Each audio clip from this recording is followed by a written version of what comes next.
Ngibingelele kuwe mlaleli, ngiyathemba ukuthi-ke uyaphila-ke. Mina-ke nje ngizocela kuwe-ke laphana-ke ukuthi-ke mengabe usamusha kulona-ke le khasi-ke leli-ke noma-ke uqala ukungena kulona, ungaphumi-ke ungacindezelanga-ke ibhathini u-subscribe nje kubiza imali kumahhala nje ukhishwe nesenti-ke elimnyama-ke. Likhonza ukwazi phela ukuthi-ke uqhubeke uthole nezinye-ke iy'ndaba-ke ey'shisa bhenzi lokhu ngikufakela zona-ke kulona-ke ikhasi-ke leli-ke ukuze ngakuphotheli izinto ezinjengamanje ngabe-ke ucindezela-ke ibhathini u-subscribe njengamanje-ke. Udaba kulethele lona-ke namhlanje kulethele-ke udaba-ke olushaqezayo-ke ngendlela-ke emangazayo-ke laphana-ke engenayo-ke zithi-ke liyaqhubeka icala lokubulala elibekwe umlisa owagwaza wabulala owesifazane ayezwana naye.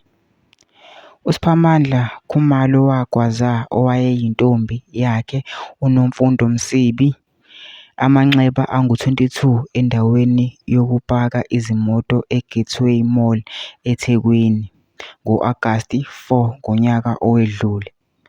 Inkantolo ilalele ukuthi lokhu bekuwukuhlasela okuhleliwe, hhayi isenzo esasidalwe yingxabano yangaleso sikhathi njengoba uKhumalo esho. Izithombe zevidiyo zikhombisa uKhumalo egwaza ephendelela uMsibi ngisho esewile.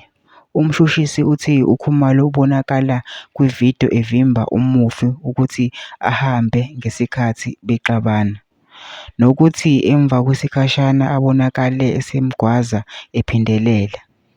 UKhumalo akakuphiki ukuthi wabulala ehlosile. Ijaji liphawule isihluku salokhu kuhlasela. Icala liyaqhubeka kanti kulindeleke ukuthi isigwebo siphume ngoMashi 24. Lo mlisa-ke ividiyo yakhe-ke yatrenda-ke ngenkathi ehlasela-ke lo sisi-ke lo awayethandana naye-ke impela-ke emgwaza-ke ephendelela-ke amanxeba angu-22 endaweni-ke yokupaka izimoto-ke eGateway. Kusolakala engathi kubonakala engathi-ke vele-ke kwakuyinto-ke ayeyihlosile ukuthi-ke amubulale-ke ngoba-ke mawukuthi kwakuyiphutha awukwazi ungathi yiphutha ugwaza umuntu amanxeba awu-22 uphindelela.